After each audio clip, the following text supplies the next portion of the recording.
Are you ready to get dark? Greetings, everybody.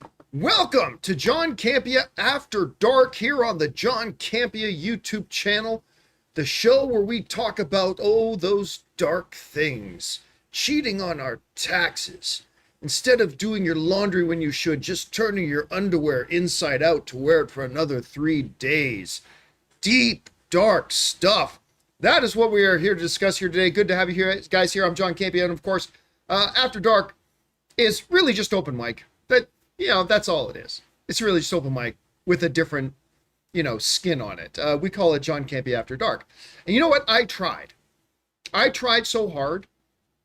Some of you guys will remember, if you've been watching my channel for some time, you guys will remember that maybe 2 years ago, we were doing After Dark, and I said, what I'm going to try to do?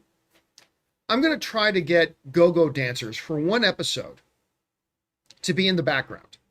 Go-go dancers in the background for one episode. I was really wanting to do it for one episode of After Dark. I really, really wanted to do it. But the problem was, and this is a significant problem, was the fact that it was going to be really, really, really expensive to do it. A lot more expensive than I thought it was going to be to do something like that. So I was trying to do the next best thing. Let me see if I can get this for you. There we go. There you go.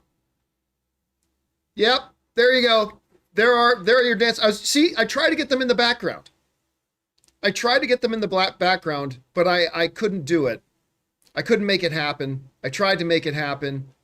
Did the best that I could to make it happen. Yeah, but I couldn't figure out a way to get it on the screen in the background and stay on the screen in the background. I'm sure there's a way to do it. I just haven't figured it out yet. So I was going to have, all the go-go dancers in the background, but I couldn't figure out a way to make it work. I'm sorry about that. Next time. By the way, you might notice my focus every once in a while will go in and out. The reason for that is I literally got a brand new camera today.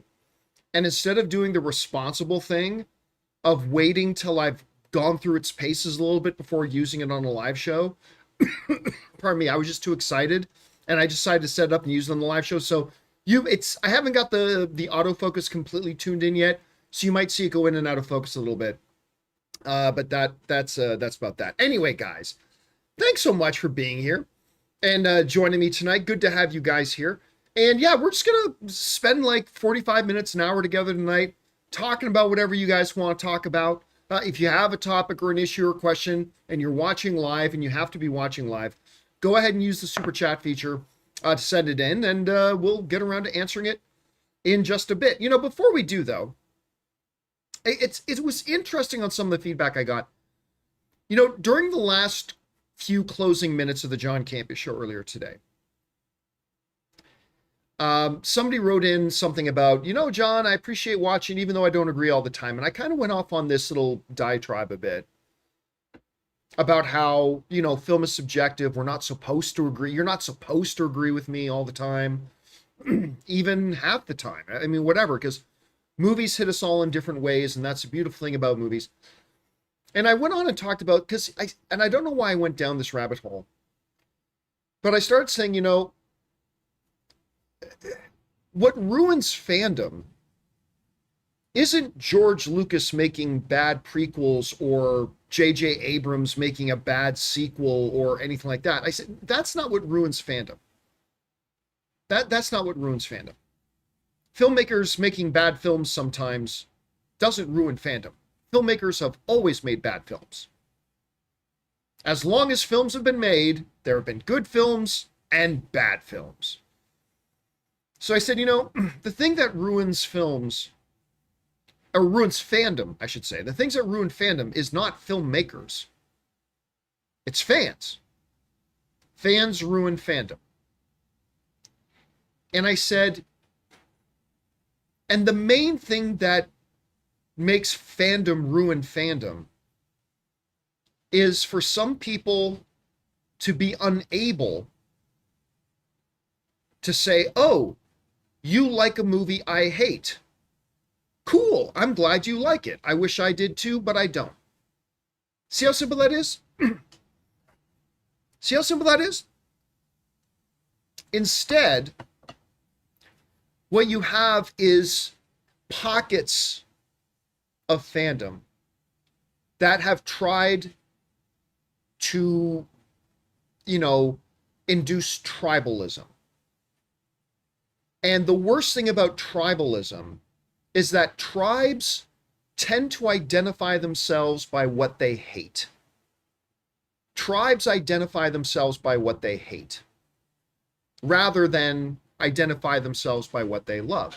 And when they hate something, tribalism says anybody who's not down with what we're down with is an enemy. It's not cool. Like if we've decided we hate, I don't know, let me pick a movie out of nowhere. What's a movie that's out this year or last year? Okay, let's say Fall Guy from a couple years ago, right? Ryan Gosling, Emily Blunt, Fall Guy. Really good movie, by the way, but it didn't do very well at the box office. Let's say our tribe decided we hate Fall Guy. Okay. It's not enough that you and your tribe hate Fall Guy. Fandom tribalism also means anybody else that doesn't also hate what you hate is now your enemy. So like, instead of just saying, oh, okay, I mean, we hated Fall Guy, we thought it was terrible, but hey, man, if you liked it, awesome. I'm glad you did. And I don't need to waste my time to try to convince you that you should hate it. And I'm not going to waste my time trying to make you feel bad for the fact that you like it. No, man, we didn't like it. You did like it. Awesome. See, instead of doing that, what fandom tribalism does is it identifies itself by what it hates, and then anybody who's not in alignment with that dogma also becomes an enemy. Therefore, you see some people online saying, hey, I really like Tron Ares. Me, myself, I didn't really like Tron Ares. I thought it was okay, but whatever. But so fandom tribalism leads to, and I've seen this and you've seen it too, somebody online saying, man, I really loved Tron Ares. Oh, you're stupid. What are you, gay boy? Oh, just blah, blah, blah. Like, because, they decided they hate. So instead of going, really? You like that a lot? Okay. I mean, I'll be honest with you, man. I couldn't stand it. I hated it. I just didn't think it worked. I thought it was really cheesy. But I'm curious, what was it about it that you did enjoy? Okay, cool. Yeah, I that didn't work for me, but I'm glad it worked for you. No. Fandom tribalism is about we hate what we hate, and we feel vindicated and valuated, and we feel like we have worth. We feel like we have self-worth if we attack those who don't also hate what we hate. And that's been a thing that's been really bad. And then, anyway, so I talked about that on the show today. I talked about that on the show today. And I was kind of surprised by, I guess I shouldn't be surprised, but I was taken aback by some of the feedback that's saying, no, John, passionate fans don't ruin. And that's the thing. People who are just hate mongers and they're tribalist hate mongers, they try to dress up their hate mongering as, no, we're just passionate fans. No, you're not. You're a fucking joke. You're a cancer. You're not just a passionate fan. You're a joke. You're an asshole.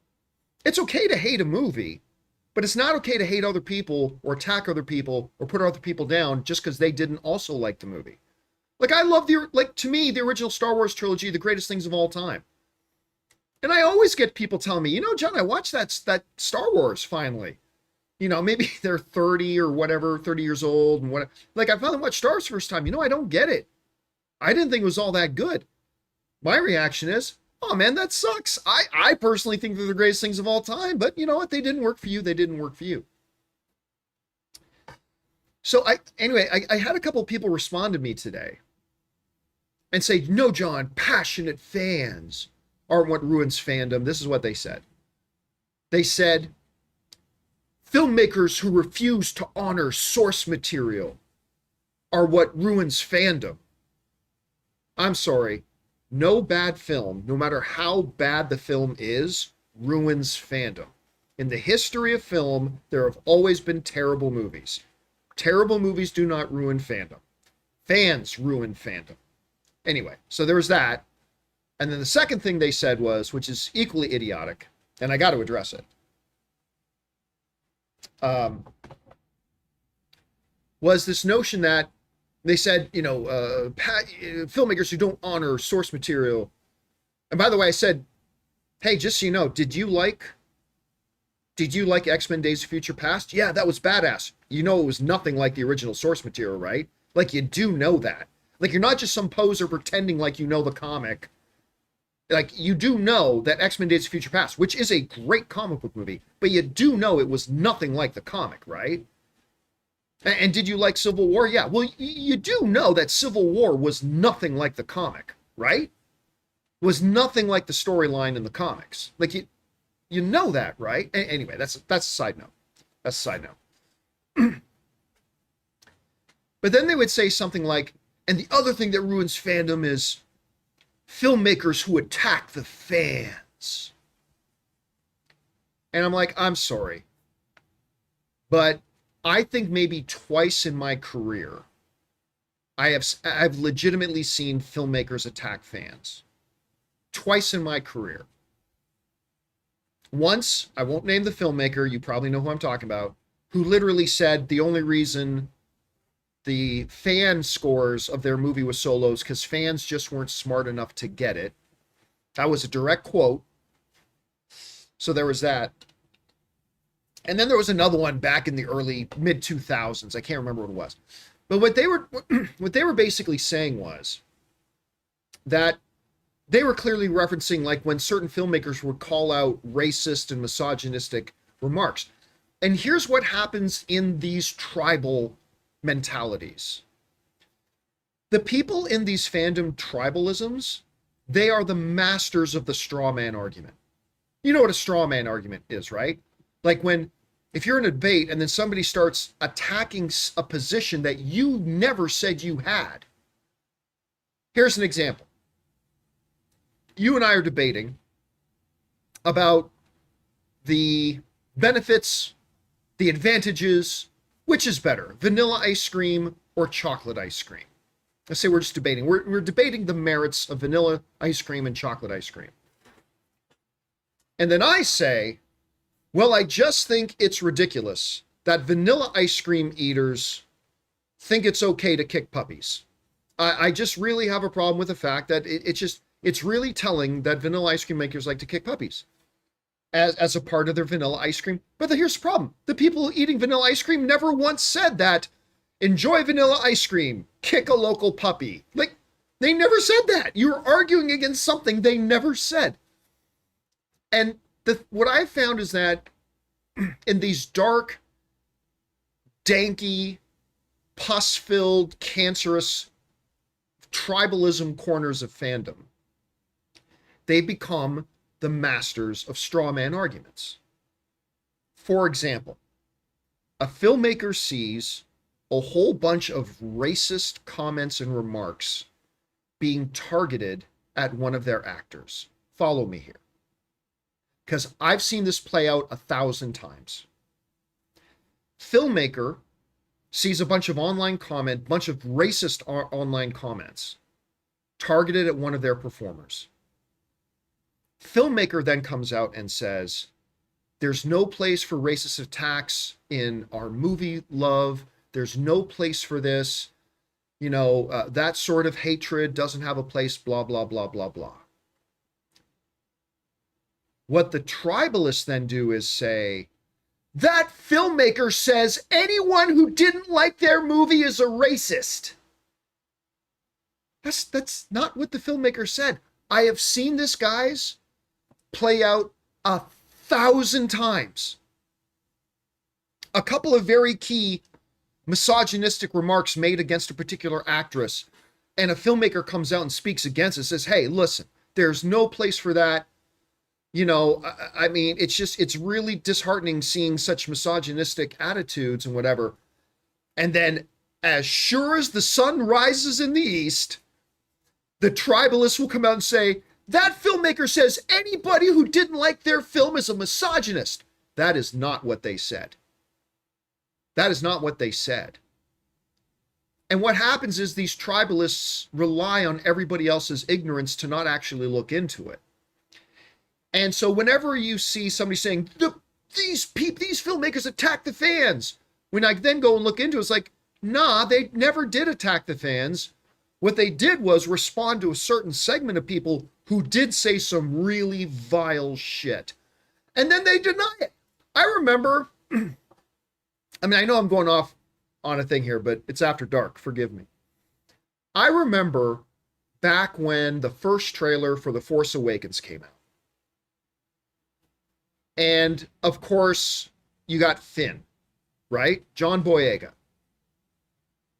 And I remember reading some of the most heinous, not all of them, minority of them, but they were prevalent enough. I remember going through comments on that trailer and reading some of the most hateful, like racist crap I've seen. And then, sure enough, some people at the studio respond to that. And sure enough, then the tribalist goes, nobody was saying anything that bad. You're just attacking the fans. Shut up, you're pathetic. If you're gonna be such a little weasel, at least have the ball sack to own it. But that's the thing with a lot of these tribalists. They don't have the ball sack to own it. They hide behind it. They straw man argue it. They try to dress it up as something else. They don't even have the testicular fortitude to actually own it. It's pathetic cowardice, and it ruins fandom. And it all, again, comes down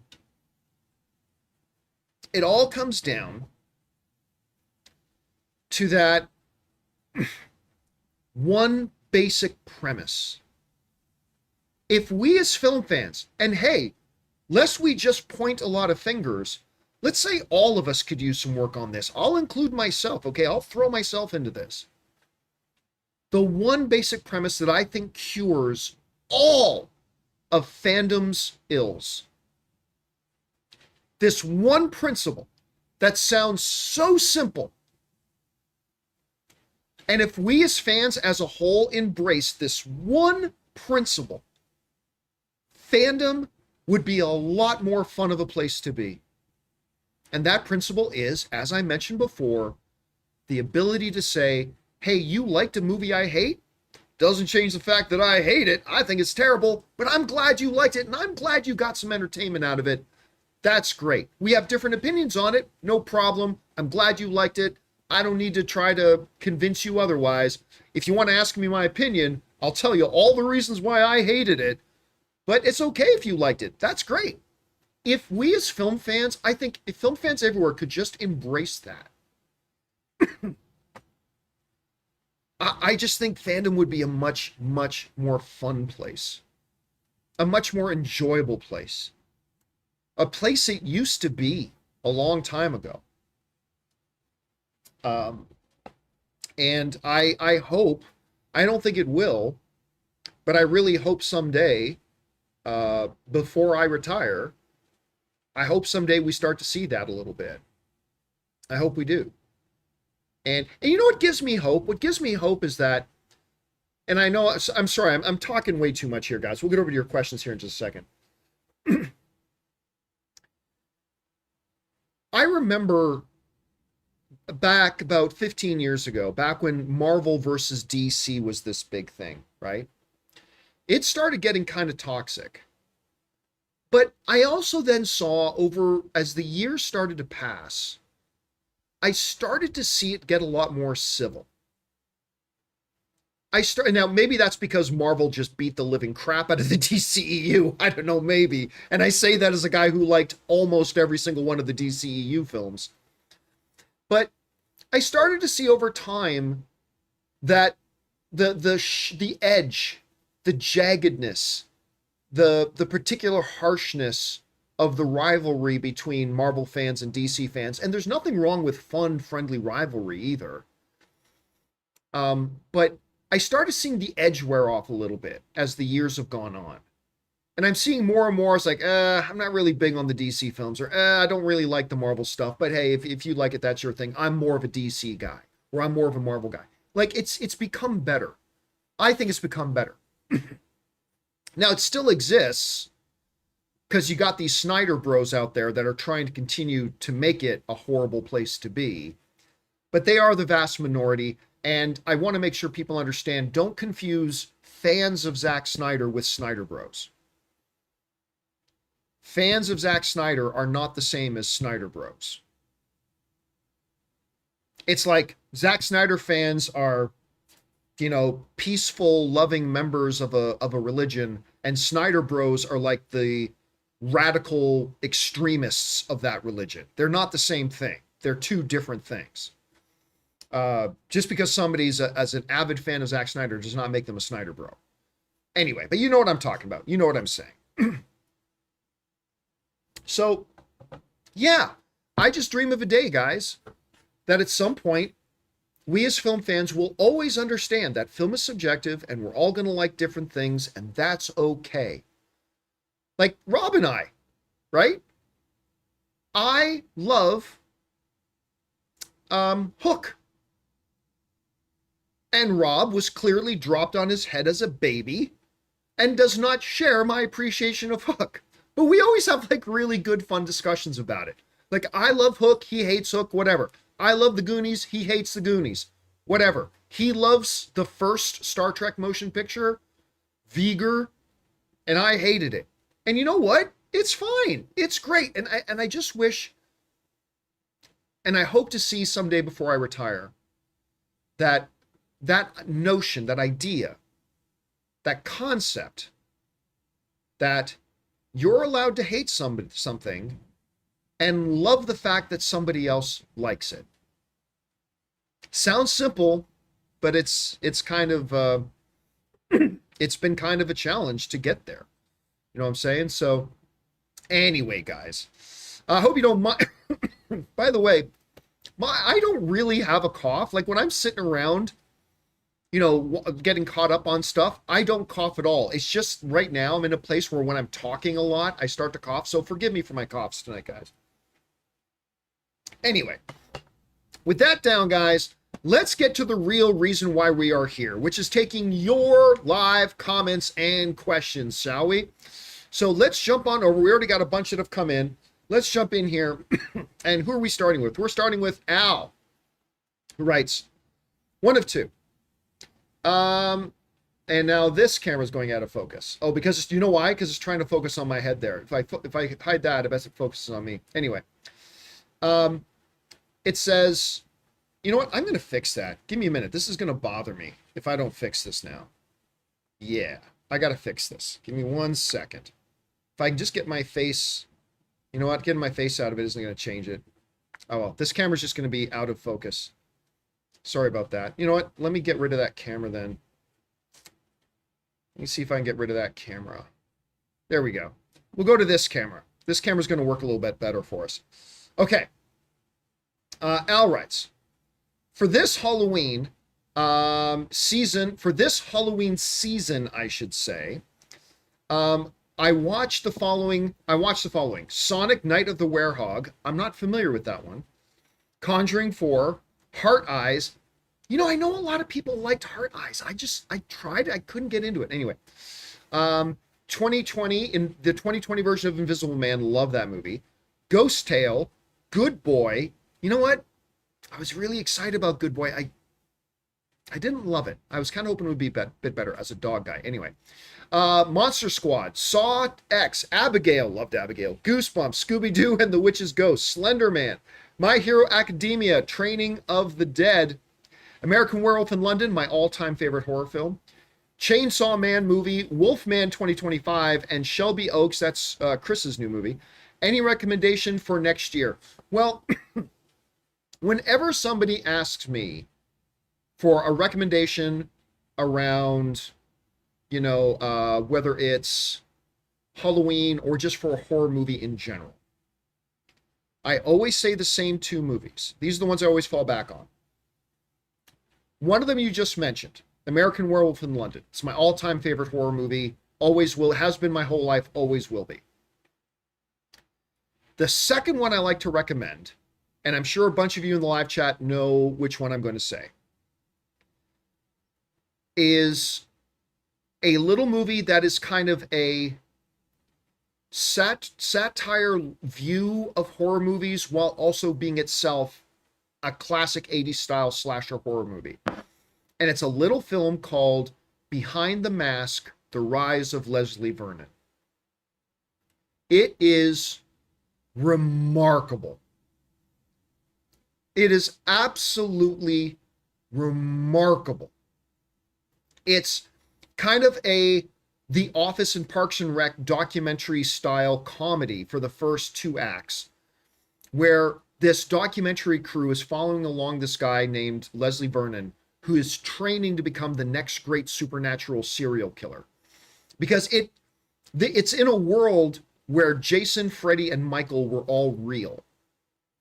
And so he's trained to become the next great serial killer. And it's incredibly insightful about the horror genre while also being very, very funny. And then you get to the third act and the movie shifts gears to becoming an 80s style slasher horror. And it works on all levels. So yes, my recommendation for you, my friend, is Behind the Mask, The Rise of Leslie Vernon. All right, thanks for sending that in, Al. All right, next up. Where are we at? We got Wayne, who writes, hey, John, regarding Scream, totally get your main weaknesses of the franchise, but for me, I love guessing from the group of characters who's behind the mask, like a mini whodunit. I don't disagree. For those of you who didn't watch the John Campea Show earlier today, we were talking about the trailer for Scream 7, which is pretty good. It's a pretty good trailer. I don't think it's a bad trailer. I actually think it's a pretty good trailer.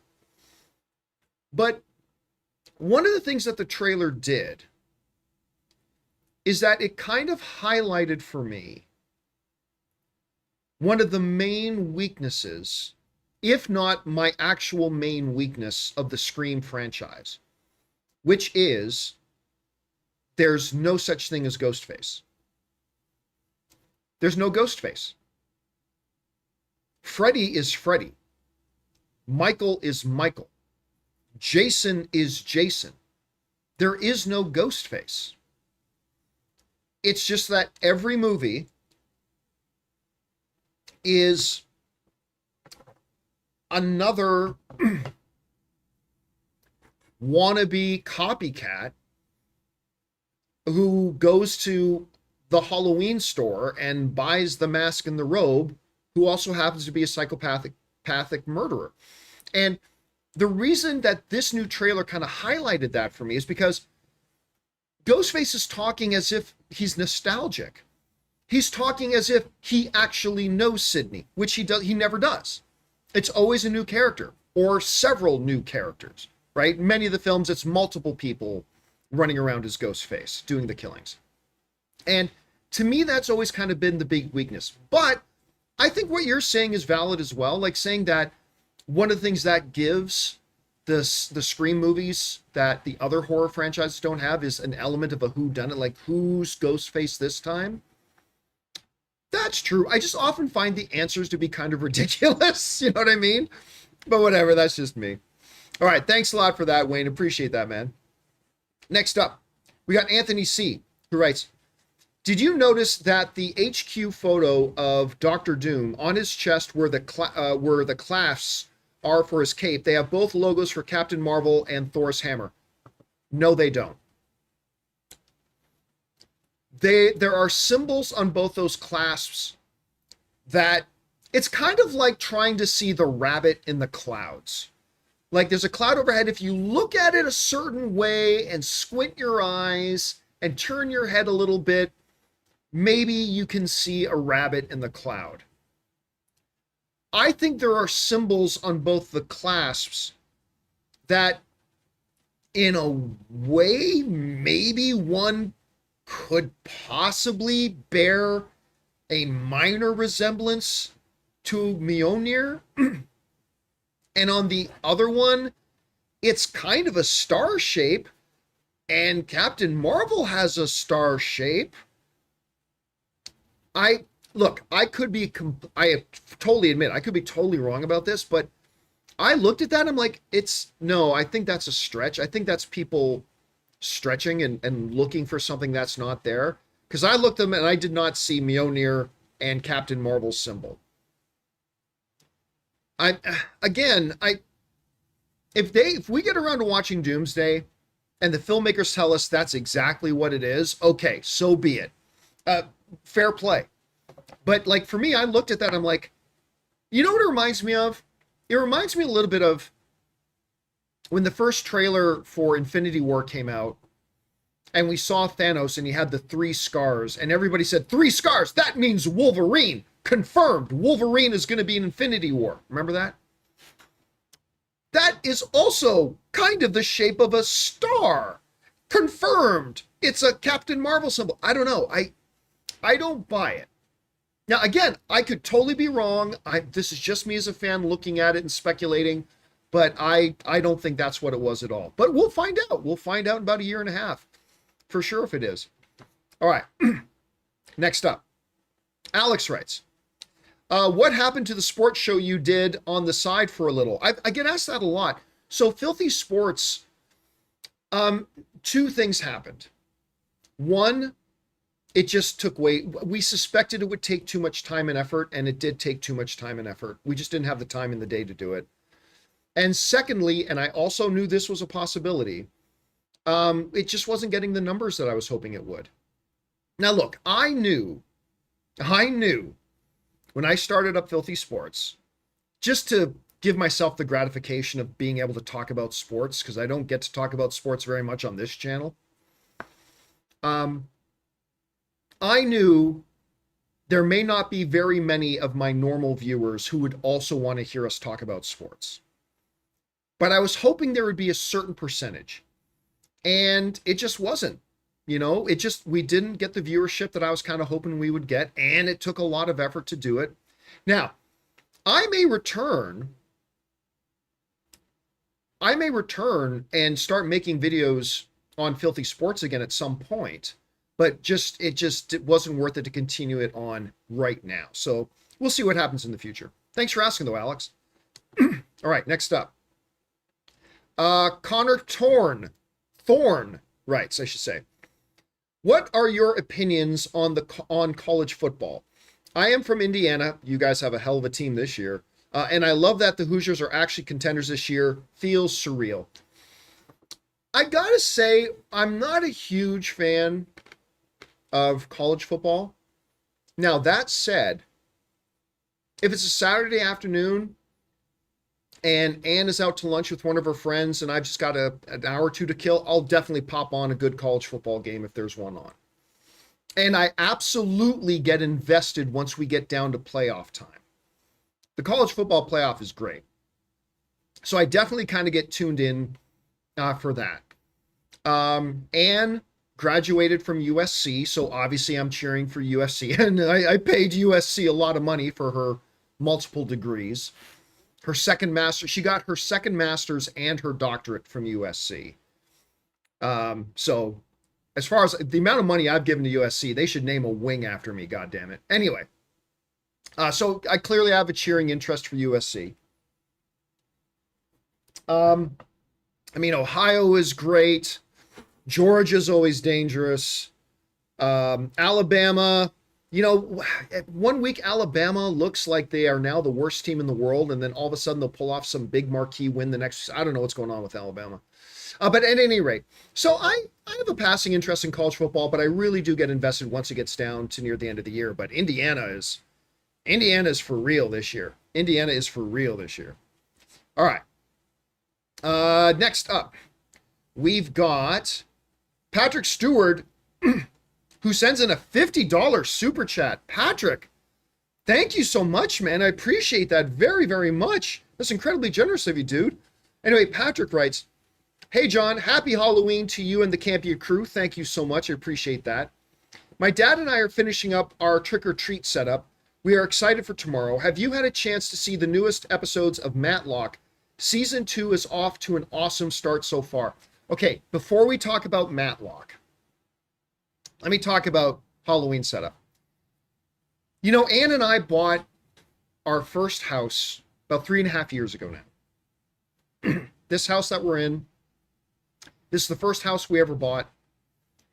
And one of the things Ann was really excited about, Ann is one of these people who number one, loves Halloween because she always has like 3 or 4 different sets of costumes every year. But she loves Halloween. And one of the other things she absolutely loves at Halloween is giving out candy. She loves giving out candy. And so our first Halloween here, about 3 years ago, Anne spent weeks preparing, getting just the right mixture of candies and chocolate bars and the size of the containers and all the lighting of it has to be proper and all this kind of stuff. And then Halloween night came. Now we knew that there was a chance that we may not get many kids because there's not a lot of families in our neighborhood. It's mostly, just adults without families. I mean, whether they're older or whether they're younger and don't have their kids yet, whatever. But there's not a lot of kids in our neighborhood. That's fine. But, when we were kids, we went around to every neighborhood, not just our own neighborhood, right? And Ann was so excited. And then Halloween night came. Without a word of exaggeration, my friends, not a single kid. Not a single kid came up our street that night. Now, Johnny boy ate well for the next 3 weeks with all that Halloween candy we had around. Oh, my sugar levels were high. They were very, very high for about 3 weeks because we had all this candy still left over. But yeah, not a single one. So we haven't even done anything for Halloween. I mean, at least preparing for trick-or-treaters.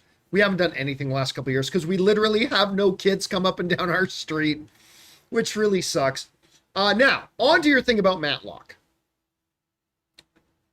I remember when they announced that they were doing a Matlock reboot. At least we all thought it was a Matlock reboot. When we heard that they were doing a Matlock return, I thought, well, that sounds kind of silly. But then I saw the trailer for it. And I thought, that actually looks really good. That actually looks really good. And why am I, guys, help me out in the live chat. Why am I freezing on from Misery? One of the great actresses of our age, the one who plays Matlock. I'm freezing on her name right now. Anyway, help me out in the live chat, guys. So I didn't watch the premiere of it when it came out. But when it finally first came out, I didn't see it the night it did, but I read a bunch of reactions from people saying that they really liked it. Saying that was really, really good. So I thought, all right, you know what? Oh, thank you, Warren Chan. It's Kathy Bates. Thank you. Kathy Bates, of course. I don't know why I froze on Kathy Bates. Anyway. And it was excellent. It was so good. I think I was about 4 episodes behind. In one sitting, I watched all 4 episodes. I'm like, holy crap, this is really good. It was not what I was expecting at all. So then I tell my wife about it, and Anne watched the first episode. She goes, this is really good. I'm like, right? She goes, do you want to rewatch the episodes you've already seen with me? I'm like, yup. And so we rewatched it all and then finished the season. It was fantastic. So I love this show. I think it's wonderful. I love all the characters in it. I think they're all great. Kathy Bates is amazing in it. And now, I have not started watching season 2 yet. This is one of those shows. Ann and I have about 2 or 3 shows a year that we have to watch together, and Matlock is one of them. And so we haven't had a chance to sit down and watch the new season yet, get started on the new season. But yeah, we definitely will, and I'm definitely excited about it because I really do like Matlock. I like it a lot. Anyway, thank you, Patrick, so much again for supporting our channel on that level. Really appreciate you, man. Thank you so much. All right, next up, Joe Adonis T writes, one of two. Hey, John. When I started watching movies in theaters in the late 90s, Titanic was the only billion-dollar movie. Was that true? Was Titanic the first billion-dollar film? Fast forward 2 decades, and 58 of the 100 all-time top-grossing movies are. Is it 58? I thought it was a little bit less. I thought it was like 52. You know what? Indulge me for a second here, guys. I just want to go over to Box Office Mojo and just confirm that. Give me one moment. So worldwide, lifetime gross, let's see, number 58 all-time is Jurassic World Dominion, and that was 1.001. 1.001. Now, really, it's 57. Really, it's 57 films because they count Ne Zha 2. And I'm sorry, but if you actually believe that Ne Zha 2 made $2 billion, I've got some fresh swampland in Florida to sell you. Just saying. I can't say that as a fact. I'm just saying, for me, as I personally look at it, if you actually believe Ne Zha 2, which made no money anywhere, and all of a sudden China is saying their movie made $2, if you believe that, more power to you. But there's no chance. I don't believe, personally, my belief, I don't believe there's any chance in hell that's true. But whatevs. Doesn't really matter. But it is funny when you think about it, that of all the films, the tens and tens and tens and tens of thousands of films, only 57 have made $1 billion. Anyway, sorry, there's a part 2 to this. Let's go on to that. Within the next decade, will we see the all-time top 100 grossing movies be all billion-dollar movies? Within the next decade? I don't know, man. I'm going to say no. The reason I'm going to say no is because there are, listen, the box office is still not recovered from the pandemic. The pandemic was years ago, but the box office is still not fully recovered from it. You know, a story in Entertainment, I believe it was Entertainment Weekly, noted a study that said about 20 to 25% fewer people are going to the movies today than they did prior to the pandemic in 2019. That's going to make it really hard for us to have billion-dollar films. And it's going to make it hard for us to have billion-dollar films on the same pace. Now, we need 43 billion-dollar films in the next 10 years in order to hit all the top 100 being in the billion-dollar club. That means we need about 4.1 billion-dollar films every year. Every year.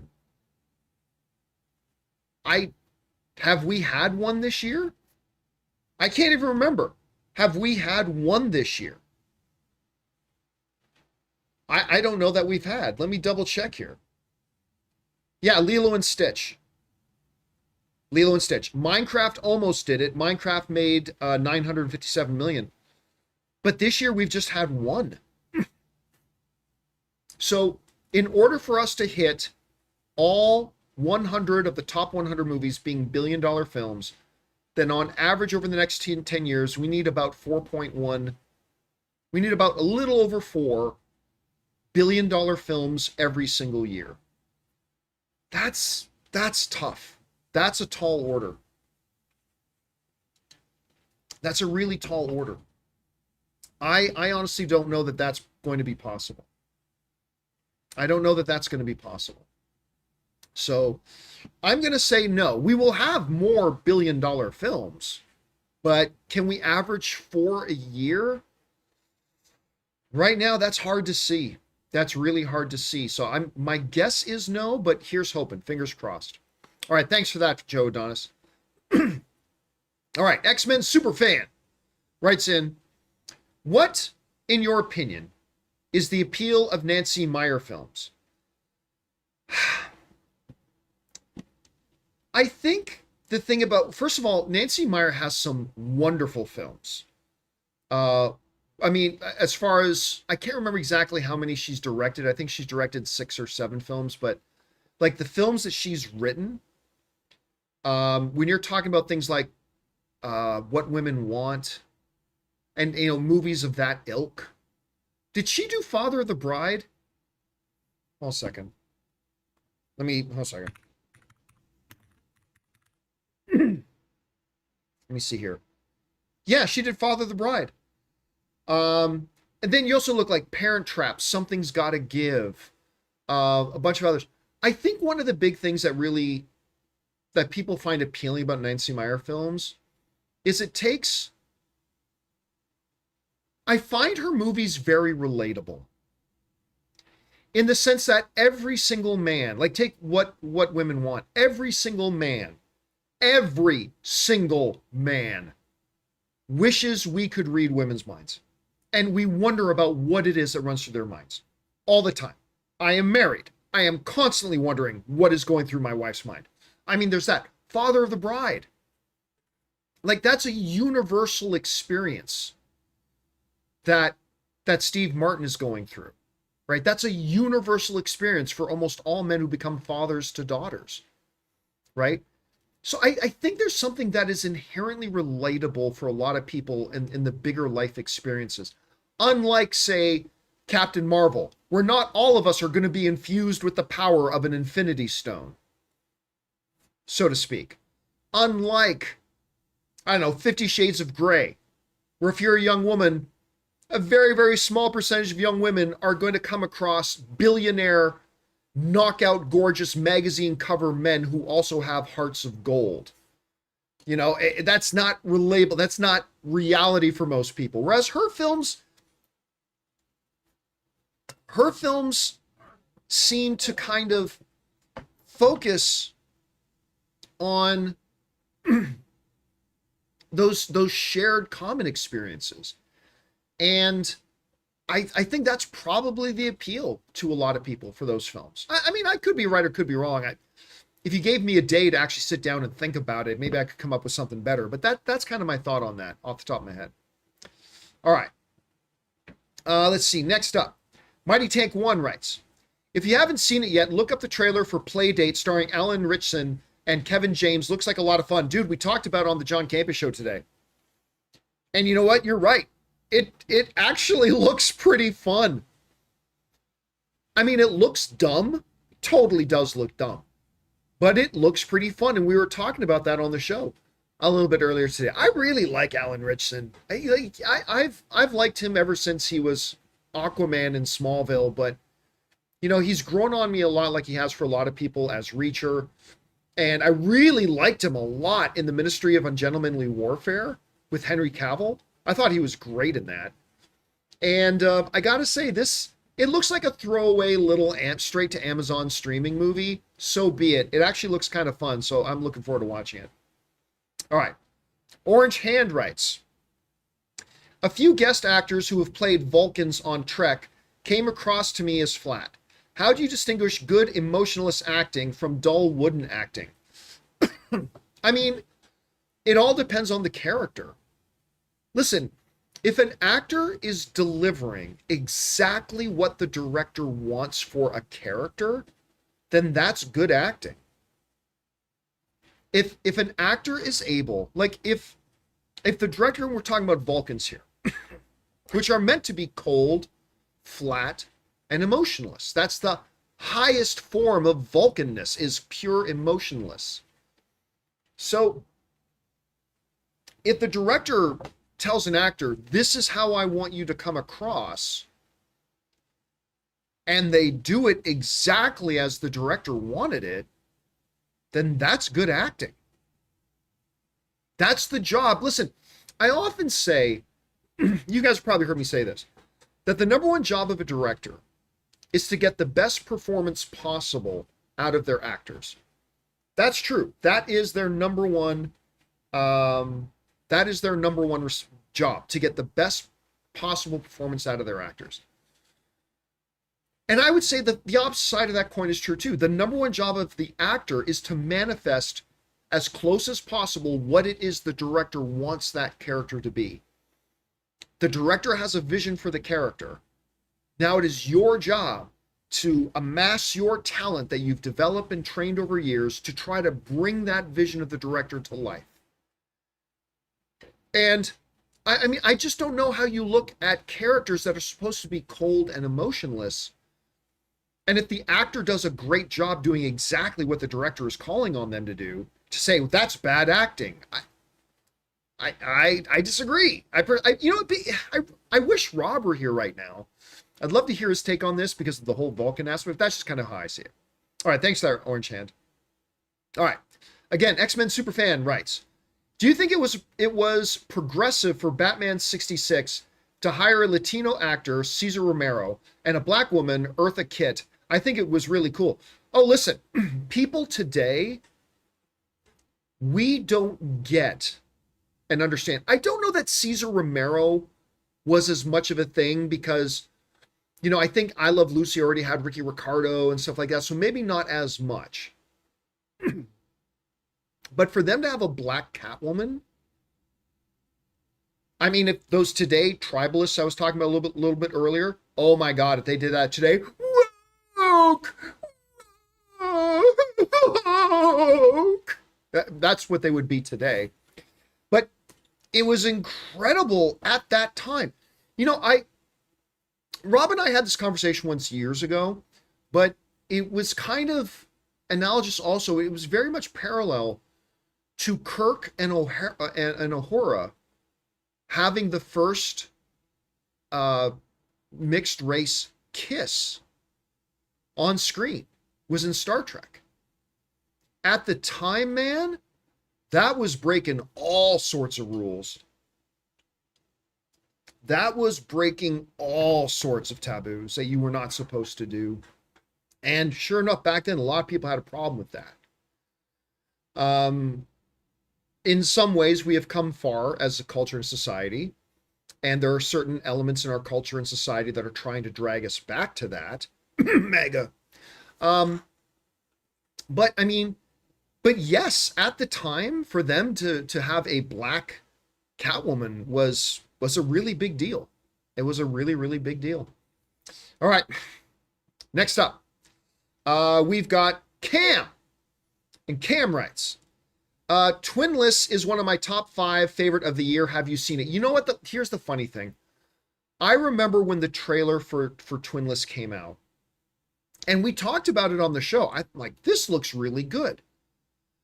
Now, so if I remember it properly, the basic premise of Twinless is there are these two guys who are both have twins, but I believe both of them, their twins have died at some point in life. Their twins have died, and now they are twinless, and then they form some kind of a bond, some kind of a relationship. Anyway, I remember seeing that trailer, and I thought, this looks really interesting, but I never had a chance.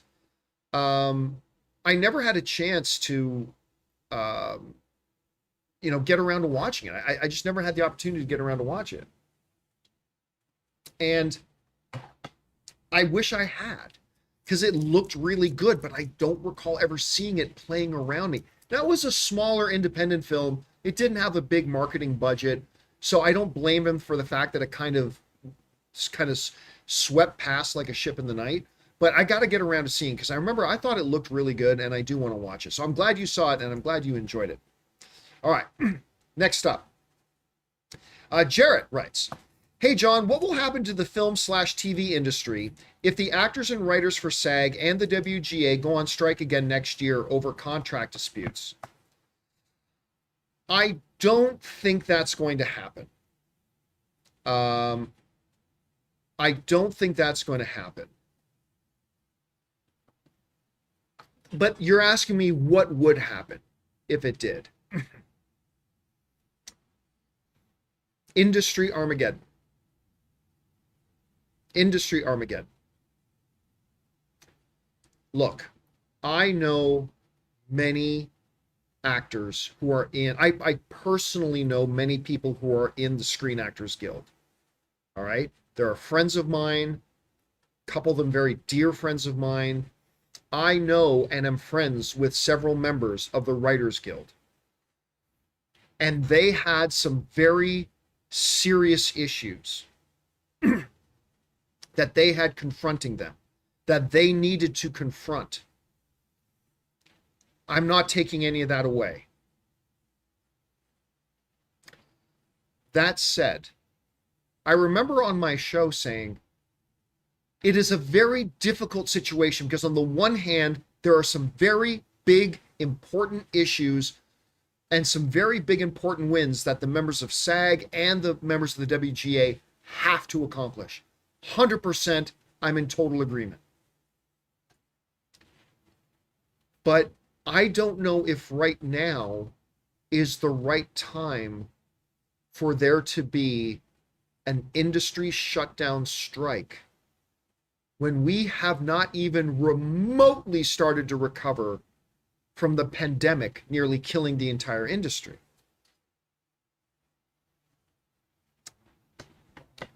And listen, some people in SAG and WGA took that as me siding with the studios, and that is not how I meant for it to come across. I thought I was actually pretty clear that I understand it's a very, very tough situation.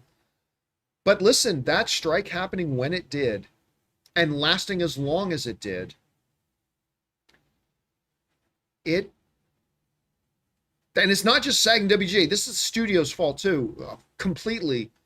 But I mean, it just made, it's kind of like the pandemic shoved a dagger into your ribs, and then the double strikes twisted the dagger and dragged it across your stomach. That's what it did to the industry. And the industry hasn't recovered. It just simply hasn't. As a matter of fact, we've seen a lot of bad, negative things happen that may or may not have happened if the strikes didn't happen. And again, the way I'm saying it right now is make it sound like I'm saying there's no way in hell SAG or the WGA should have struck. Listen, there were some really big issues on the table that they had to get addressed. But I just don't know. And I'm open to having people enlighten me. I'm open. I'm just saying I just don't know if the damage done to everybody and the entire industry as a result of those strikes, I don't know that that damage doesn't outweigh what benefits and gains that the strikes accomplished. I wonder, and again, I'm open to being enlightened on this if I'm wrong, but I can't help but wonder if the damage done, there was more damage done by the strikes than the benefits that came out of the strikes. I think everybody knows this, and that's why I think both the studios, the unions, I don't think anybody wants more strikes next year. I don't think anybody wants it. I think they will move heaven and earth. I think both sides will move heaven and earth to make sure that doesn't happen. But if it does, cataclysmic. Cataclysmic. Absolutely, completely cataclysmic. It will be awful. All right. Next up. A. Faw writes, super pumped for episode 2 of Welcome to Derry tonight. Is that, oh, that's right. I forgot this week's on a special day. I completely forgot about that. I'm staying up to watch. Also, I'm really glad you got to come out to Utah for a visit. I loved our visit to Utah. Absolutely loved our visit to Utah for our movie meetup. It was absolutely fantastic. I had a great time there. Yeah, man, listen, I got to say, I was not exactly pumped for Welcome to Derry. Didn't know what to expect. Just being straight up honest, I don't think the trailers for Welcome to Derry have been all that great. But that first episode was pretty good. And yeah, this week they're airing episode 2 on a special day to coincide with Halloween. And I totally forgot about that. So thank you for reminding me. I'll have to check that out a little bit later. So yeah, I'm looking forward to watching it too. Thank you for reminding me of the special day today that it comes out. All right, next up. X-Men Superfan writes, What are some of your favorite musicals? Ooh, okay. So for a long time, my favorite musical, it isn't anymore, but for a very, very long time, my favorite musical was the Nicole Kidman, Ewan McGregor film Moulin Rouge. I love Moulin Rouge. Not only do I think the music in it is tantric and exciting and powerful, some of the best cinematography in any movie I've ever seen, but it's also emotional and oh, it tears at your heart and it's funny and makes you laugh. I love, love Moulin Rouge. Still one of my favorites. And for many, many years, it was my absolute favorite. Today, my absolute favorite musical is The Greatest Showman. To me, The Greatest Showman is, I think, the greatest musical of all time. And that's not just recency bias. I really think it's the greatest musical ever made. I every single song in The Greatest Showman is an absolute killer banger. Every single one of them. Every single one. There are no less than 4 songs in that movie that if it comes on my playlist when I'm driving in my car, I will start to get choked up. Everything from This Is the Greatest Show, obviously This Is Me, Rewrite the Stars, A Million Dreams. It just goes on, but those 4 in particular, any one of them starts to play, oh my God. And then I think maybe the best one of the whole bunch is From Now On. From Now On might be the best song in that. Anyway, it's just every single one. So, and then some other ones. What would be some other ones that I really, really love? Oh, I'm not sure. Do you guys got any suggestions in the live chat about some of the other ones? I mean, I'm trying to think without going all the way to, I mean, Chicago was obviously fantastic. Chicago's great and completely wonderful. Anyway, I'd have to think more about that. But yeah, my 2 favorite are Moulin Rouge. Oh yeah, and I forgot, Matt, maybe the toughest song to sing that whole thing, Never Enough. I mean, it just goes, again, From Now On, Never Enough, Million Dreams, This Is Me, Rewrite the Stars, This Is the Greatest Show. I mean, it just, every single song in this movie is incredible. Every single one. And that is why I will happily have any debate with anybody. It's all subjective, of course, but it's fun to debate. That I think The Greatest Showman is the best musical ever made. I think it's fantastic. All right. Let's see. Next up. X-Men Superfan. And by the way, guys, I don't know if you noticed, but I've turned off the super chats because we're going, I thought we would go about an hour and we're already over an hour and we still have a bunch of questions to go. So I turned off the super chats a while ago and forgot to announce that, but we had turned them off. All right. Would you say that When Harry Met Sally is one of the best rom-coms of all time? No, not for me. I mean, it depends.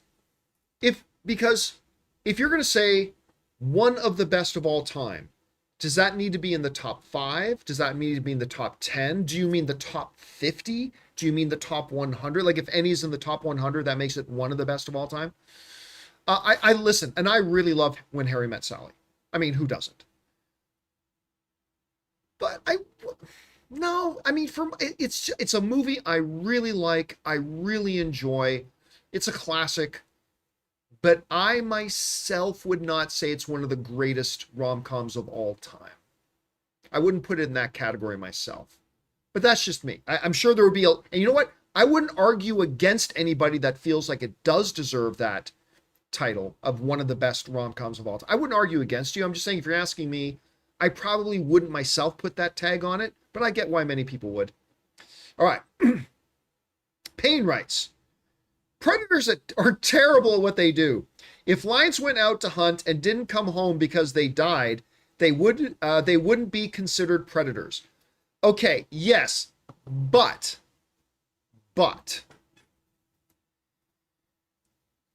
They have only shown us the stories. Like, remember, when you watch the grander mythology of predators, even in Predators 2, like when you go on the Predator ship, you realize, oh, these even lions are only successful in like what? I think 20% of their hunts.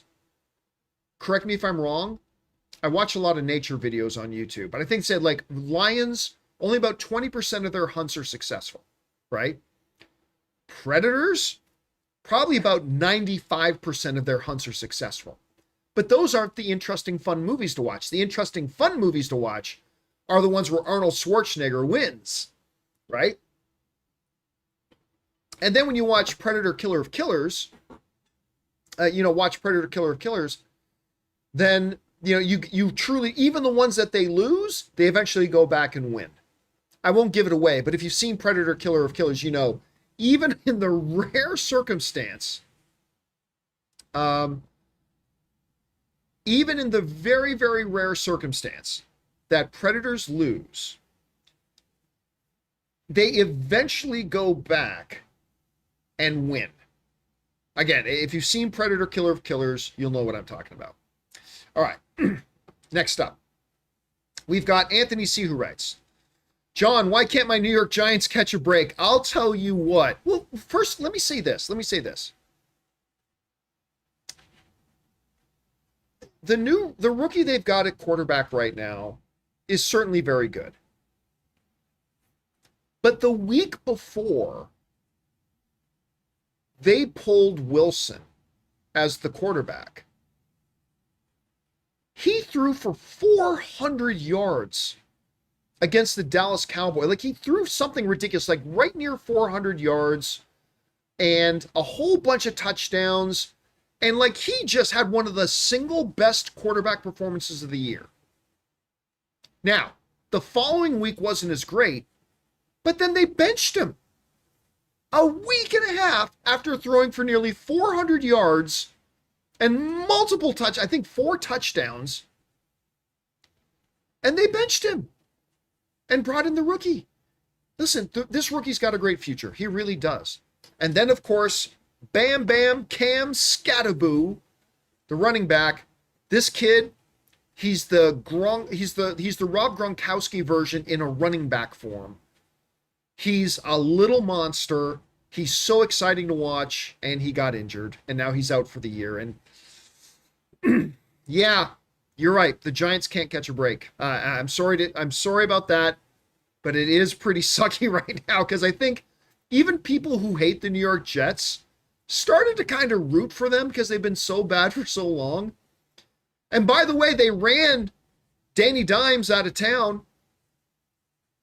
They ran Indiana Jones out of town. And he's just the leading MVP candidate now in Indianapolis. I mean, you guys can't catch a break. I actually feel bad for the Giants. I really do. All right. Next up, Cal Kent writes, hello again, John. In honor of After Dark, sexiest movie in your opinion? For me, Basic Instinct. Oh, Basic Instinct's a sexy one.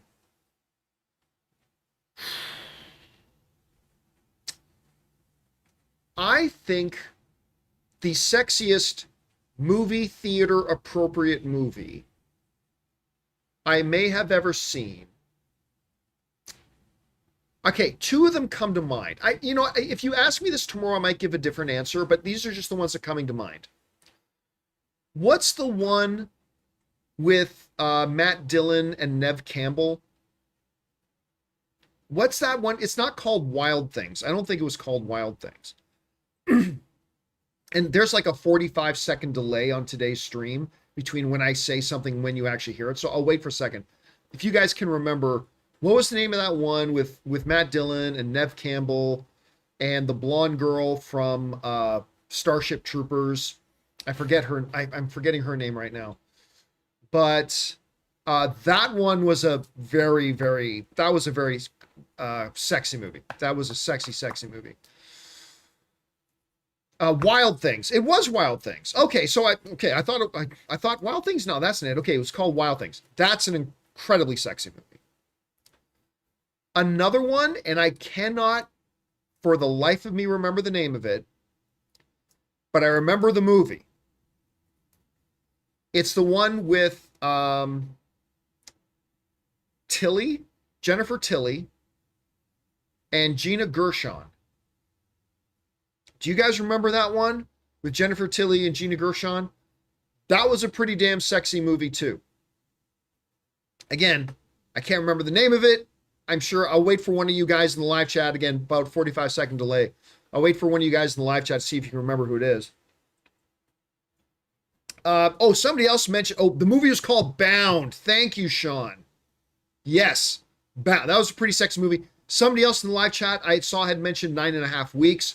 Very, very sexy movie. That one as well. But yeah, those are a couple that kind of come to mind for me. All right. Next up, we've got Jaden, who writes, what's more likely to happen first? Daniel Day-Lewis and or Streep end up getting their 4th Oscar, or someone ends up tying them for their 3rd. Ooh.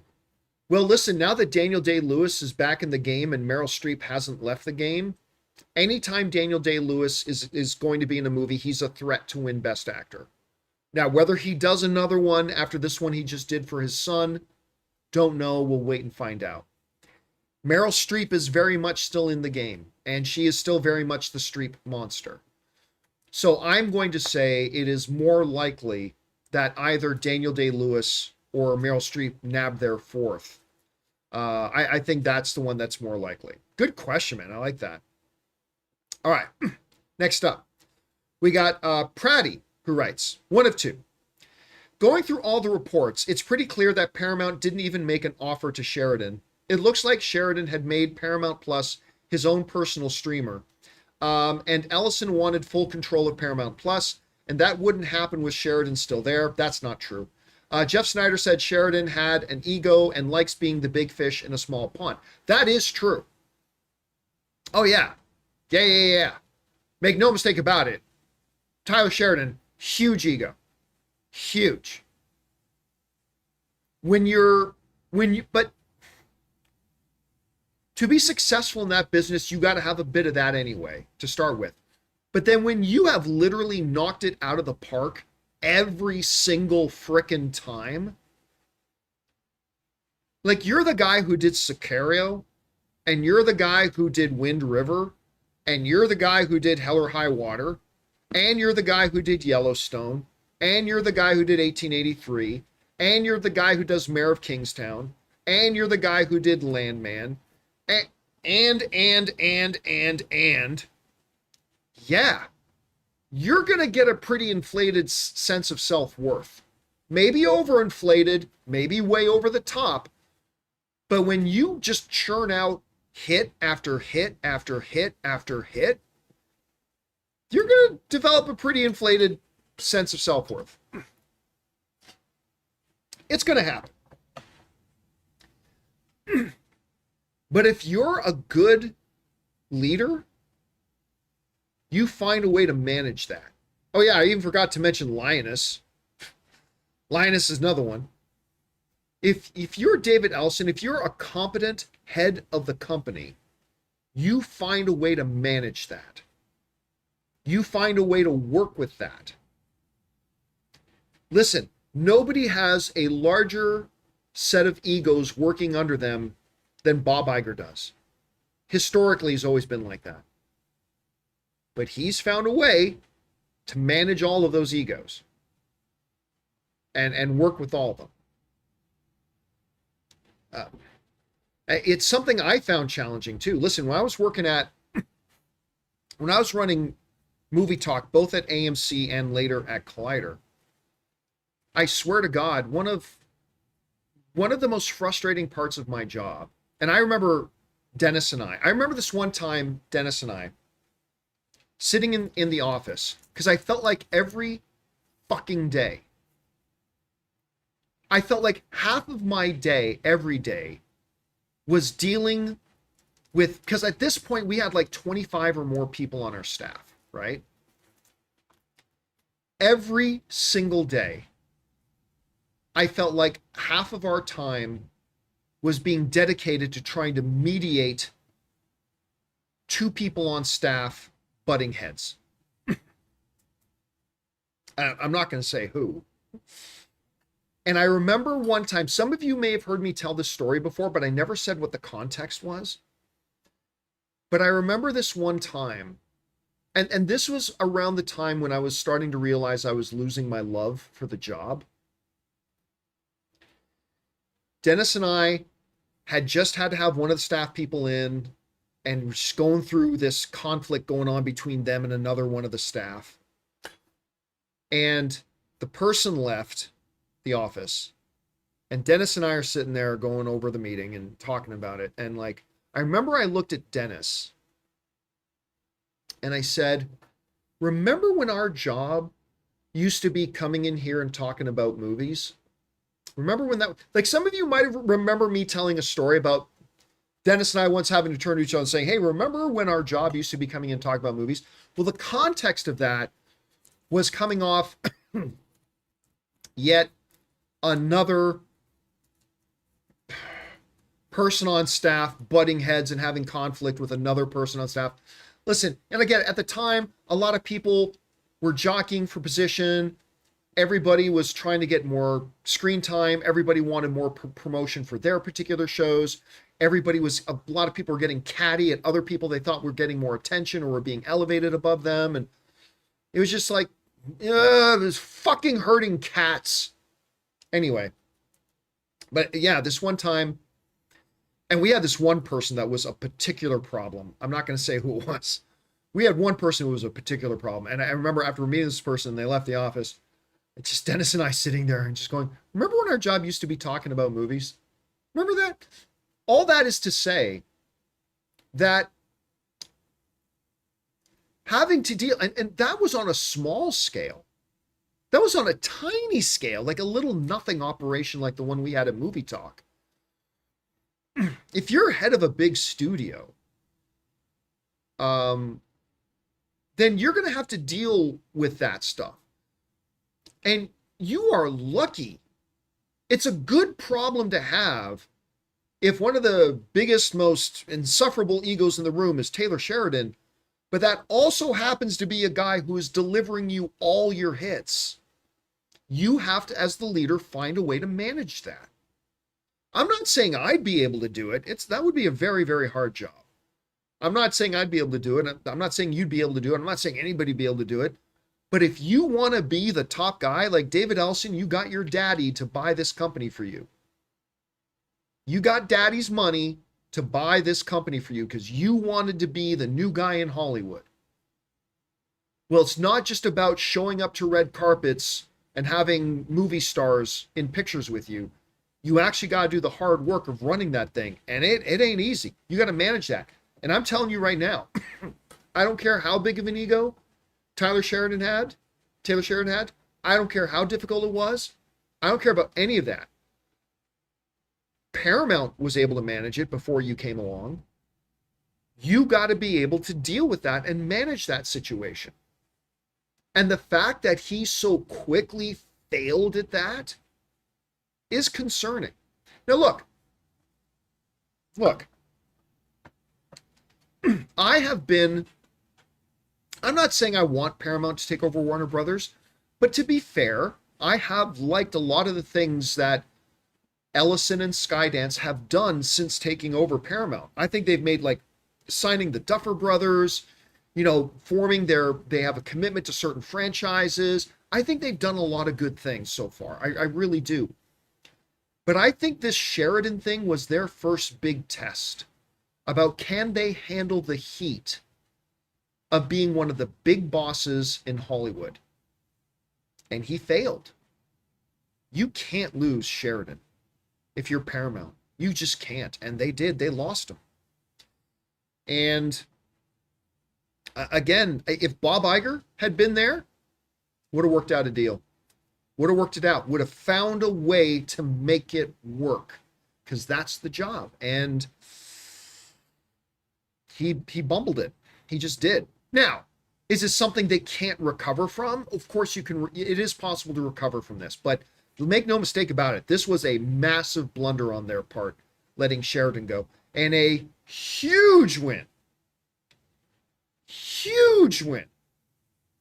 for the folks at NBC Universal. Huge win for them. All right. Let's keep going on here. Next up, thanks for that, Friday. Joe Adonis writes, hey, John, speaking of Kathy Bates in Matlock, have you seen her old TV show, Harry's Law? Yes, I did. I used to like Harry's Law. It was quite good, but only lasted one season. Yeah, and listen, I remember I saw an interview with Kathy Bates talking about that, where I think she said that was like her worst experience ever in Hollywood. Like, despite the fact that they had decent numbers, ratings-wise, and all that kind of stuff, but they just decided to pull the plug on it. And I remember she tells this great story about how that really soured her on the whole industry. So thank God she's back from Matlock. But yeah, that was a good little show. I thought that was really good. It was always kind of sad that that one got pulled.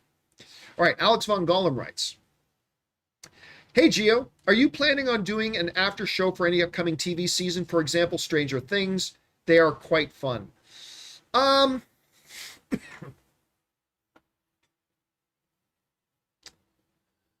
The thing about Stranger Things is that it's not being released one episode weekly.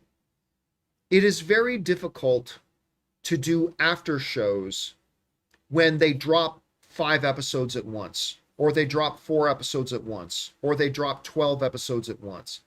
It's really, really hard to do that.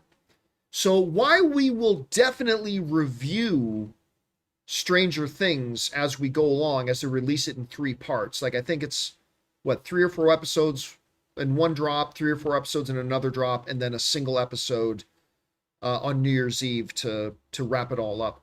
We will definitely review each one as we go, but I don't know that we're going to be doing an after show for it. I'll be honest, guys. The only show I have on my radar right now, because I don't know when House of the Dragon's coming back. I don't know when Last of Us is coming back. The next show I've got on my radar to do an after show for potentially is Lanterns.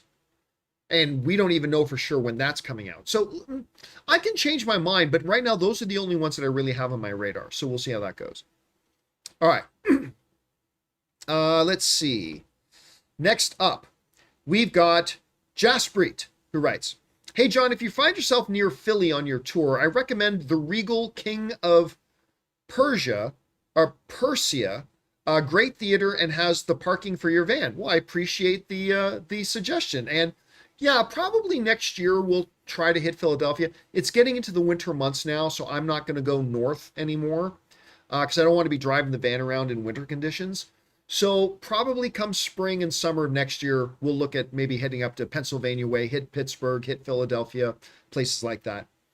All right, thanks for the recommendation, man. Next up, John Darius sends in a $20 super chat. Thank you, John, for supporting us on that level, dude. And John Darius writes, hey, Campea, the Call of Duty writers team sounds incredible. I wish similar effort was in an Assassin's Creed / Resident Evil reboot. Will this film push a new era for studios to make much better video game films if a success? Well, look.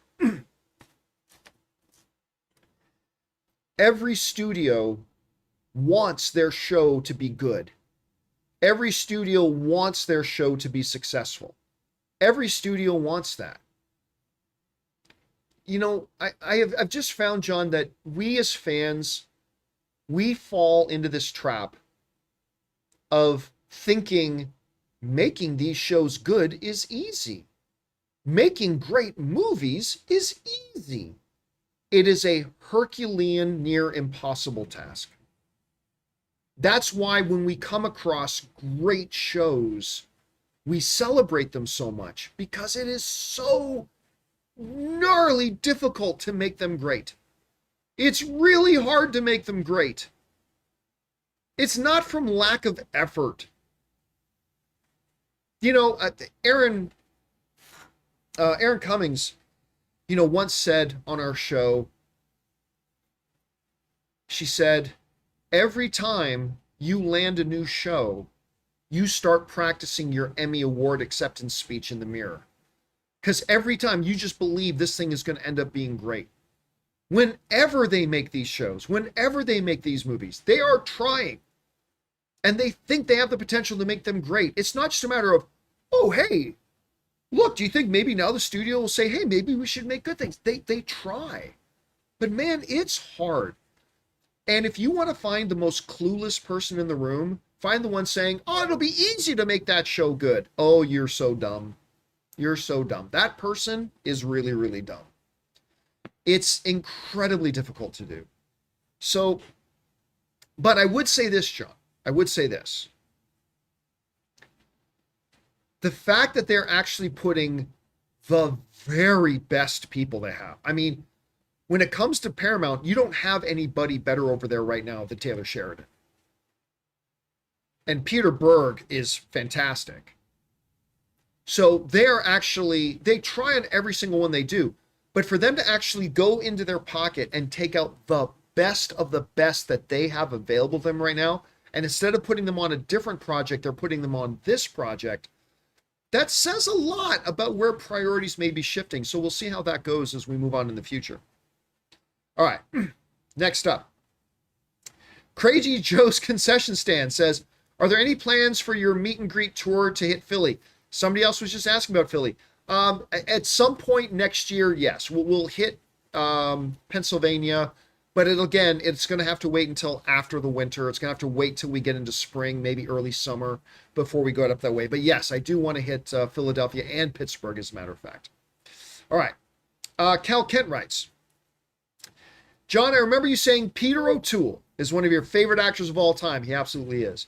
Mine too. I believe his performance as Lawrence is one of the best. Absolutely. I mean, it's iconic.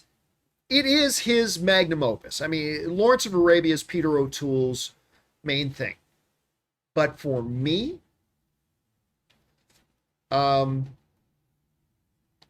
Peter O'Toole, I'm going to bring up his IMDb, because everything from Night of the Generals, Beckett, How to Steal a Million, The Lion in Winter, all that kind of stuff. But for me, the movie that I got introduced to Peter O'Toole was a little comedy that nobody talks about. Nobody talks about today. And I was a very, very young kid when I saw it. Like, I think my dad got it on VHS. I think he rented it from the video store on VHS when I was like 13 or 14 years old, and I put it in and watched it. But Peter O'Toole has this little comedy called My Favorite Year. And that was actually the movie that kind of introduced me, because I saw that movie before I saw Lawrence of Arabia. And for me, when I think of Peter O'Toole, I think of My Favorite Year. Now, I also, when I think of Peter O'Toole, it was a very, very small part, but I'll always love it. Stardust. I'll always think of him as Stardust as well. But yeah, man, I loved Peter O'Toole. He was one of the greatest. He was absolutely one of the greatest. All right, next up, Lone Wolf writes, good evening, John. Have you seen The Rookie? Oh yeah, I've talked about The Rookie a lot. Nathan Fillion's show. Here's my thing about The Rookie. I really, really love the first number of seasons. My love and passion for it, though, has been waning a bit the last couple of seasons, because the show, to me, the show works best when it's about the title character, when it's about Nathan Fillion, when it's about The Rookie. And he's still certainly an important part of the show. But I found more and more as the seasons progressed, they've made the show more and more about the other characters. And I love the other characters. I think they have a great supporting cast in it. I really do. And I'm not saying it has to be all Nathan Fillion all the time. I'm definitely not saying that. But I've often, there have been seasons when Nathan Fillion has been a supporting character in his own show. And the more and more they take the focus further and further away from Nathan Fillion's character, I've got to find that I kind of find I get less and less interested. Now, I'm still watching it. I think it's, season 8 that's coming out? I'm still watching the show. But I'm not as passionate about it now as I was about 3 years ago. Because again, I found it's been less and less about the main character of the show. And the more they do that, I kind of become less interested. But hopefully they will correct that with this next one. All right, next up. Bonnie writes, or Boney, not sure which one that is. What do you feel about pay as you, let me try this. What do you feel about a pay as you watch model for streaming?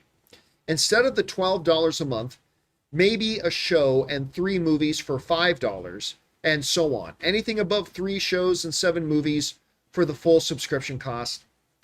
No, I think the model you're talking about was really the model that we had when iTunes and the iTunes Music Store first rolled out. Now look, when the iTunes Music Store first rolled out, it was an epiphany. It changed the music industry. You can buy any song you want for 99 cents. Okay. The problem is, if like you find 40 or 50 songs in a month that you like, you're spending 40 or 50 bucks a month on your music. Whereas with you get a music subscription, where you get to listen to all the music you want. So yeah, I don't think that's one you'll ever see them embrace. And quite frankly, I don't know that it's one that I'd ever want either. Now, I haven't given it any thought. I mean, if I sat down and really thought about it and took a day or two to figure out all the pros and cons and the ramifications of things, maybe I would be a little bit more pro on it. But honestly, my first reaction to the idea is that I don't think it would work. I don't think it would work. All right. Next up, Art Vandelay Industries writes, hey, John, have you checked out the chair company? You know what? I have not. I don't even know what it is.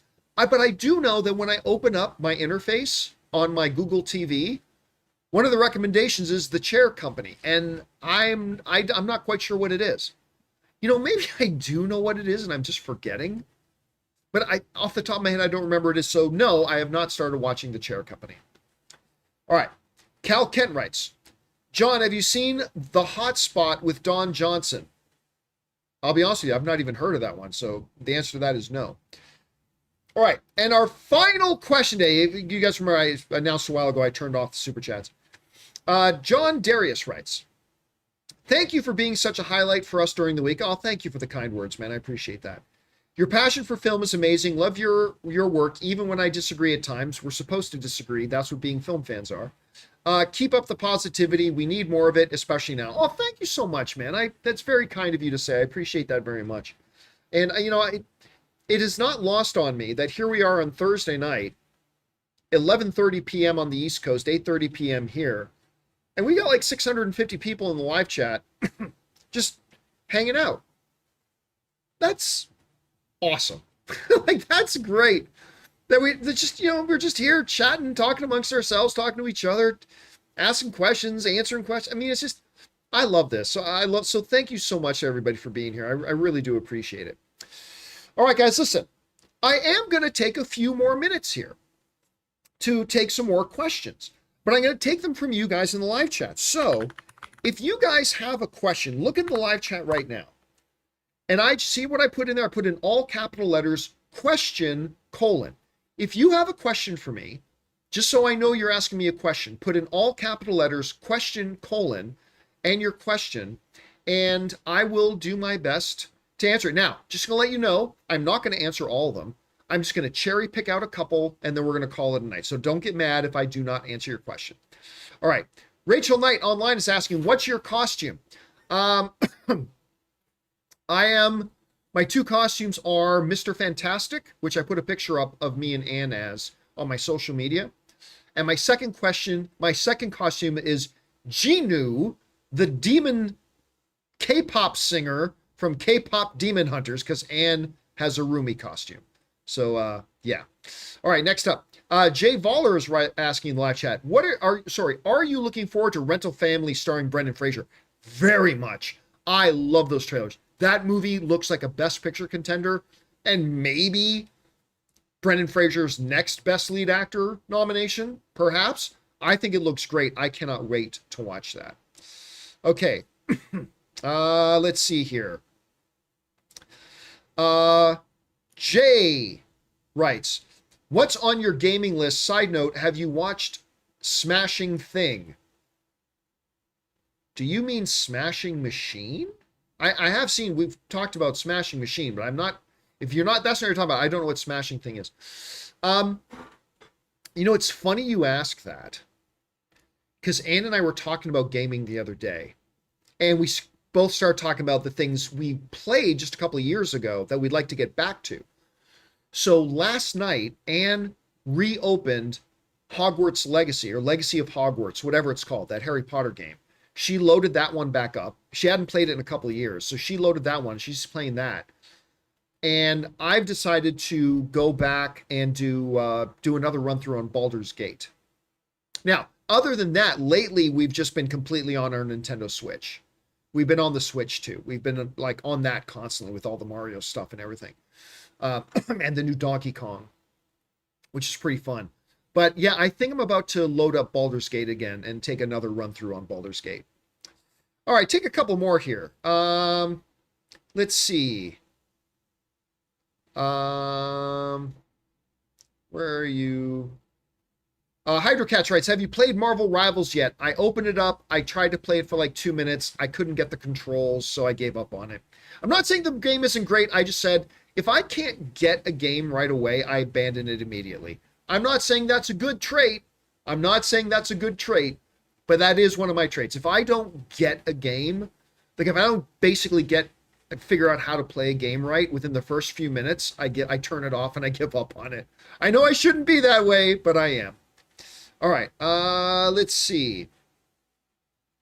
Ooh, I like this one. KJaw30 writes, did you finish Task? If so, thoughts? Fucking brilliant. I loved it. Want to know one of the big things that I loved about Task? For those of you who don't know, that's the the new Mark Ruffalo show that's on HBO.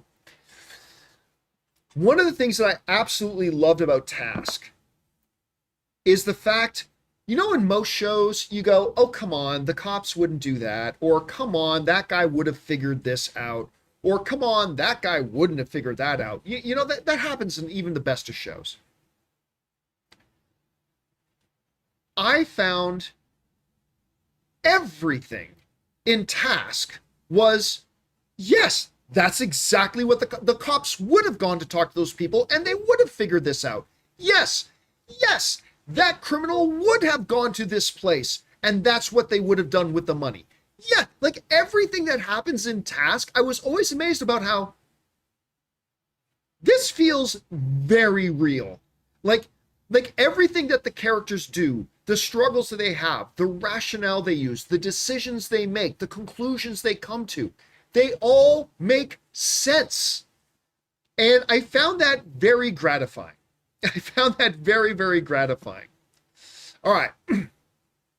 Let's see. I'll take one more, and then we're going to wrap it up for tonight. Let's see here.